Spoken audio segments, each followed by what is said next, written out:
Hey guys, welcome back to another episode of the Daily Crypto News. With you as always, you guys know me by now. I'm vibing, and I always have my brother with me, Mr. Scott Tripp, aka Crypto Beast. One of the marketers one of the admins over here at BigONE as well as Asia Podcast. And we just like to take a couple minutes out of our day, kind of go through some of the news headlines in crypto, bring them to your attention, and see what you guys think about it. But before we get started today, I want to let Scott tell you a little bit about himself, and then we'll get right into the news. Scott with BigONE. I handle all the social media, Twitter, Facebook, LinkedIn, Medium, all the fun stuff. And then also work for Asia blockchain community as well.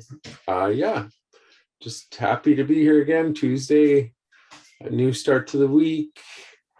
Well, was it Taco Tuesday for you? Or you did? Oh, you had sushi. That's right, sushi too. Yeah. I had a little bit of sushi, some dynamite rolls, but they forgot the wasabi and the soy sauce, so I was a little bit pissed. I had some like hibachi, so that's what and then some hot sauce like the sriracha sauce and all that. It was super good.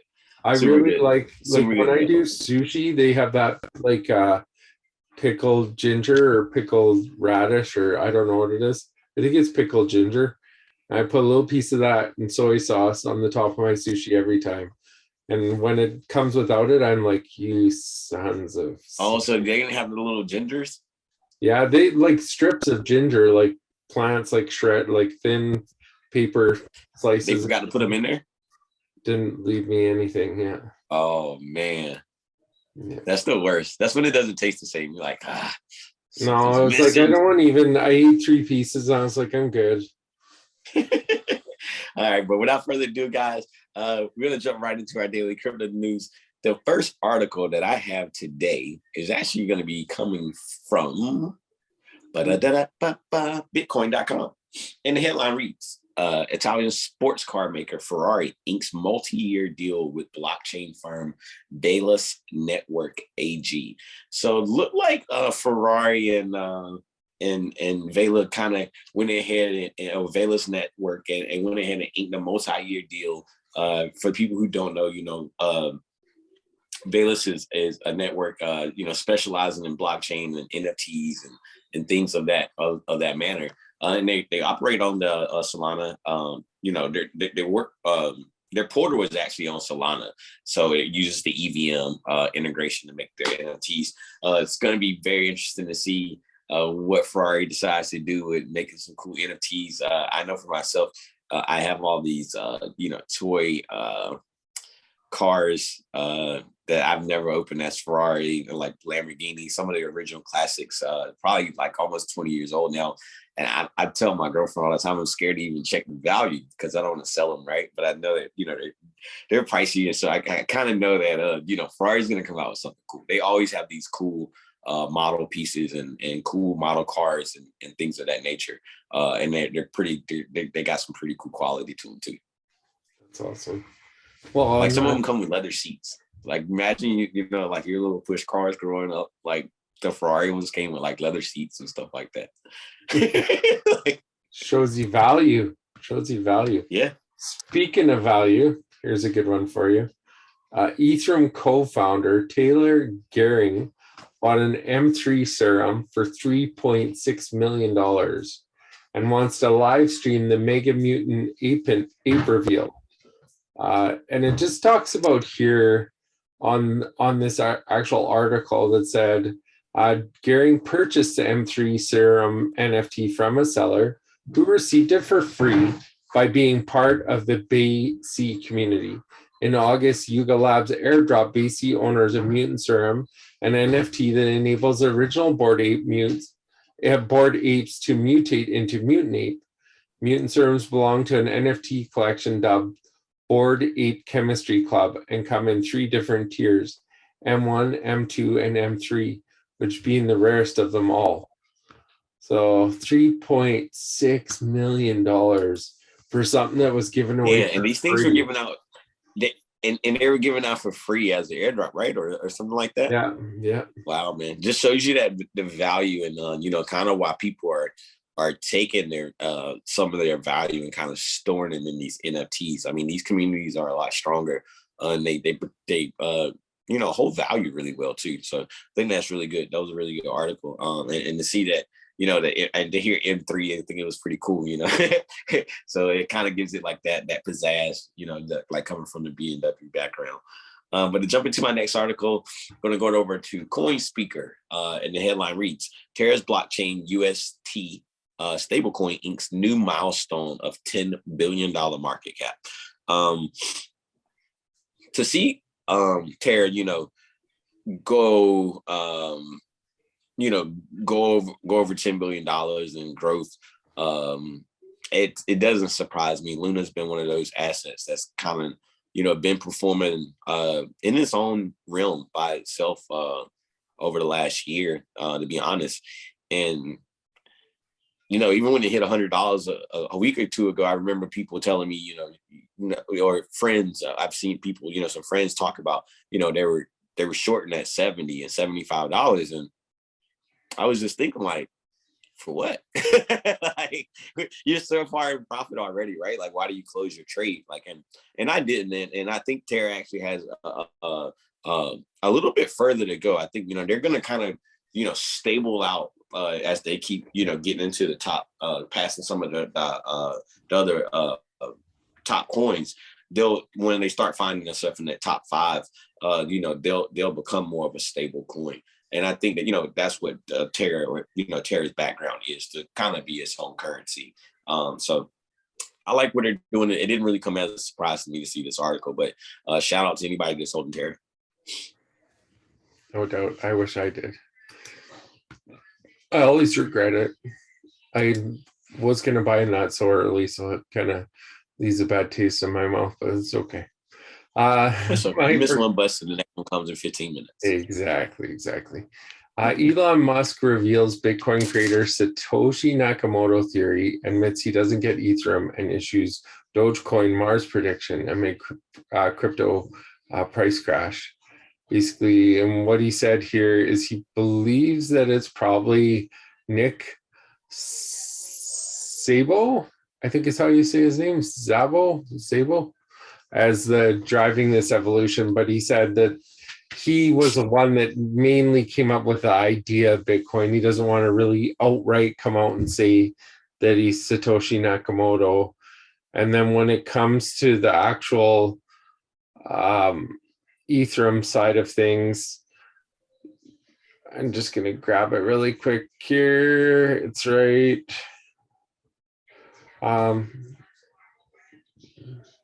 Well, and the other interesting part is he didn't even outright call out Doge to go to Mars. However, Musk went on to predict that meme-based Bitcoin rival Dogecoin, or perhaps some other cryptocurrency, will eventually become the official currency of Mars, something Musk has previously hinted at with a proposed project to use his rocket company SpaceX to put a literal Dogecoin on the literal moon. It's kind of funny how they use the word literal twice, and then Musk also told Freeman he doesn't understand Ethereum-based smart contracts, blockchain-based self-executing contracts that run when certain pre-programmed conditions are met. I never quite understood how this whole smart contract thing, said Musk, joking, I'm too dumb to understand smart contracts, and saying my general approach to any kind of deal or whatever, just make sure there's clarity of understanding. So he's basically saying these triggers that Ethereum has in them, he doesn't understand them. And just seems like fud, because I've heard him say that he owns Ethereum, and now him coming out and saying that, it's like, let's drop the price a little bit more so I can buy a bit more. That's what it feels like. I mean, right now Elon's talking about kind of everything. He had some backlash recently because it was one of his Starlink the Starlink ended up almost crashing into China's space, their satellites. So they almost had a collision in space. So he was actually, getting a lot of backlash from Weibo users and on Weibo. So I don't know, he was just probably talking anything today to get that kind of get some sentiment here on this side. But I know in Asia they were pretty mad at him, and there was a lot of backlash about it. But glad it was actually two close encounters, but I'm glad no one did get hurt. But yeah, Elon's definitely I think he definitely he understands contracts very well. He's not a dumb guy, but I like the little fun he throws out there. Yeah, if he wants some lower prices, great opportunity to scoop some. But I think right now, the market doesn't need any more help going down. It's going to find its bottom on its own. I don't think it needs Elon to help it anymore than it is right now. But to jump into my last article for today, this one's actually going to be coming from Cointelegraph, and the headline reads, "Token backed by tourism services provides deals and cashbacks to travelers." So it looks like there's going to be this new token coming out. Excuse me. And it's called, I think it was called Travel Care. Was it called Travel Care? Yeah. So yeah, Travel Care. That was the name of it. So basically, like the same way you have all these online reward services, these online services that offer you different various rewards for, combining your trip and combining your hotel with your rental and in your flight, excuse me. Got a little parched there. But how you could combine all your travel and your rentals and your flight and give you a better vacation experience and deal. I think, this company thinks blockchain that could pretty much come in and be a modern day solution to kind of make this a little bit easier and get rid of so many middlemen. Because when you have these travel agencies, they're working with other agents and everybody's getting a little piece off of you. But the company Travel Care is going to be partnered up with over 500,000 hotels, 600 airlines, and a lot of car reservation and different type of experiences, services. So looks like they're, a project, and you can book, Travel Care through, you can book all your trips through their website. And, you get rewarded 8% discount on payout.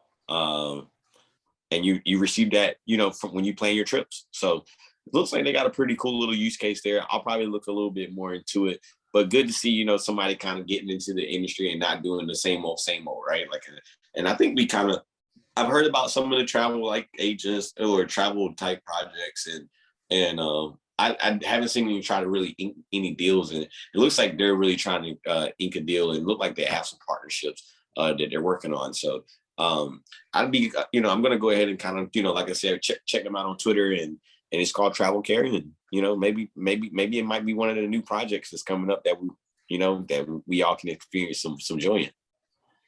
Sounds good to me, for sure. It's always good to check out new projects. And then my last one is Korean governments, and this on Cointelegraph. Korean governments tell Apple and Google stores to take down play to earn games.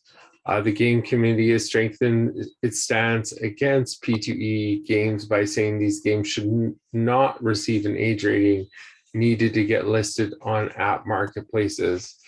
The South Korean government has moved to block the release of new play-to-earn games and requests that existing ones be removed from Google Play and Apple stores. The Game Management Committee in the Ministry of Culture, Sports, and Tourism yesterday requested major mobile app marketplaces block any games that require in-app purchases before playing the game to combat the proliferation of what is seen as speculative money-making schemes. They can block all they want, but people are going to find a way around it in the end. Oh yeah, they talk about take it down, right? And I think it's because I think a lot of gaming or a lot of game development takes place in some of these countries, and they see it as a threat, and essentially kind of messing up their business in a sense, because once these games do go on blockchain and this data can be recorded all around the world and can't be altered, it is going to make for a way better gaming experience. And now people are actually going to be able to play to earn. I think it's time for maybe for people to try to get on the boat if they're not already on it. Well, and here's the thing that I would think about with South Korea is they should get their feet in the water when it comes to play to earn games. For one, they have some of the best developers in the world. So they have a chance of taking an opportunity and spearheading something instead of locking it down with regulations. Like such a dumb move on maybe their it part. might be FUD. Maybe it might be FUD for for them to kind of give them more time to come up with a something of their own in a sense. But I think with in due time and as the years go by, the next 3 to 5 years, I find it hard to believe that play to earn won't be one of the things that's one of the major things as far as another way of life and another source of income. So if they do it today or do it in 3 years, I think it's going to happen either way. And their developers will find the ones that want to develop on blockchain. They will for sure. Yeah. But before we get out of here, guys, we got to jump over to TradingView, kind of see what's going on with the total crypto market. I think I kind of know what it is going on, but go ahead and get over here. I looked at it a little bit earlier. Oh, wow. Okay. So the total market cap right now is at 2.25 trillion. Still it kind of bounced down a little bit from yesterday. We was at 2.3, 2.4. So still like to me pretty solid support at around 2.2. Yeah. I still wanted to see the 1.9, man. Like I thought we were for sure going there, but Bitcoin dominance is actually got so many things on my watch list. Here we go. Bitcoin dominance is down to 40.02 and just went down to 40.01. So I've seen it as low as 38 today and as high as 40. So this is a good little area for Bitcoin dominance. Ethereum is down as well, 20.4. So I think if things do kind of find a support and bounce up, I'd be looking for some alts to rally, man, and talking about how Terra and Luna's been making its way up through up to 10 billion now. I wouldn't be surprised at any small of any bounce to see them something like a Terra or a Solana or something else kind of soak up some of this attention until the Ethereum dominance and Bitcoin dominance comes back. But as always, guys, we appreciate you tuning in with us. We're here all the time. You have all of our social profiles down below. Make sure you guys tune in with us tomorrow. We have a Twitter space at 5 p.m. UTC and 12 p.m. Eastern Standard Time. You guys are more than welcome to tune in there as well. And you have anything else before we get out of here, Scott? I'll just finish off again with participate in the BigONE $10,000 SOS airdrops. In appreciation to our users, BigONE will be conducting a $10,000 worth of SOS airdrop event. Details of the event are as follows. During the event, the following users who participate in BigONE spot transaction with transaction volume greater than 100 USDT are eligible to share $10,000 equivalent SOS rewards based on the transaction volume. So just a great reward. If you're into spot trading or anything like that, definitely please check it out. It's one of those big, huge events that I think is really well worth it. So definitely drop in and, we're going to see you guys tomorrow. And hopefully we come in here guns blazing, talking about blockchain being in the green or whatever. Who knows, right? Let's see what happens. Man. The best time to catch a green is the 5 minutes after the market opens at 8. It's green for a little while, right? But as always, guys, we appreciate you tuning in. And make sure you tune back in tomorrow. We'll be here again. But until then, peace. See you guys later. Bye. Oh, we'll just hit this instead.